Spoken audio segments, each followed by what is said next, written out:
Kita melihat ada proses kesejarahan yang sangat baik, kemudian proses pembangunan yang cukup baik dan memuaskan masyarakat.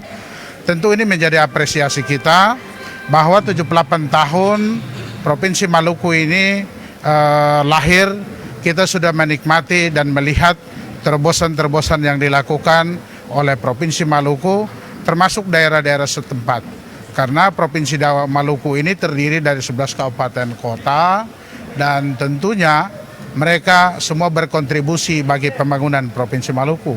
Karena itu kita melihat bahwa pilihan ini adalah pilihan yang ingin kita masyarakatkan. Supaya ke depan setelah Provinsi Maluku kita lakukan lagi paripurna di Kabupaten Maluku Tenggara. Di Maluku Tengah saja sudah menghasilkan 4 kabupaten. Maluku Tenggara 5 kabupaten. Kemudian itu yang kemudian nanti jadi sandaran kita supaya ke depan potret pembangunan yang sudah dilakukan kita harus lihat secara dekat.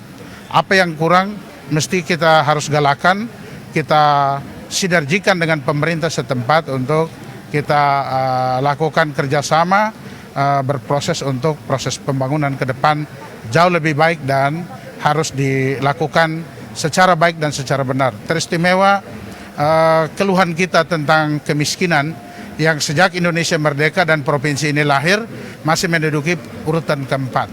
Nah, fokus kita untuk melihat lokus-lokus mana titik-titik kemiskinan itu, lalu kemudian kita intervensi dengan program dan kebijakan yang jauh lebih produktif untuk kepentingan rakyat dan masyarakat.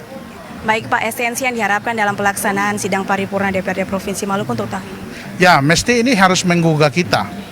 Lalu kita mulai bergerak secara bersatu padu, secara gotong royong, seperti nama Kota Masohi ini, supaya kita wujudkan harapan-harapan kita. Harapan yang jauh kita raih ke depan, tapi yang tertinggal harus kita benahi untuk kepentingan bersama kita. Dan yang paling penting adalah, Masohi ini adalah titik di mana ya, Presiden Soekarno pada tanggal 3 November tahun 1957 telah meresmikan kota ini dengan pencanangan peletakan batu pertama dan penanaman pohon beringin. Fakta sejarahnya masih ada dan Bung Karno pernah berkata bahwa kota ini ke depan akan dijadikan sebagai ibu kota provinsi. Saya kira hal strategis dan kesejarahan ini yang harus kita kemudian harus kita angkat.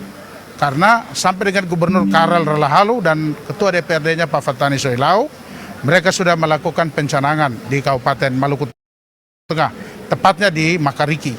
Dan ini yang harus menjadi komitmen kita untuk terus-menerus berjuang supaya ke depan Maluku Tengah ini dibenahi dan dia menjadi kota yang produktif untuk masa depan Provinsi Maluku. Baik, terima kasih Pak Ben Hurwatubun sudah menyiapkan waktu untuk kami dan sukses selamat atas pelaksanaan sidang paripurna DPRD Provinsi Maluku yang dilaksanakan. Baik pemirsa, itulah tadi yang disampaikan oleh Ketua DPRD Provinsi Maluku Bapak Ben Hurwatubun bahwasannya pelaksanaan sidang paripurna untuk tahun ini memperingati HUT Provinsi Maluku yang ke-78 di Masohi Kabupaten Maluku Tengah guna untuk mengetahui potret pembangunan yang ada di Kota Masohi dan nantinya juga pelaksanaan yang sama akan dilaksanakan di semua kabupaten kota yang ada di Provinsi Maluku. Demikian dari kantor DPRD Masohi Kabupaten Maluku Tengah, tim liputan melaporkan untuk Anda kembali ke studio Eni.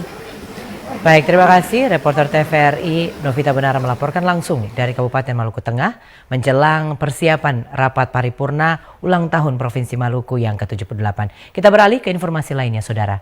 Pangkalan Utama TNI Angkatan Laut 9 Ambon menggelar upacara dari bawah laut Maluku. Pengibaran bendera merah putih di bawah laut berlokasi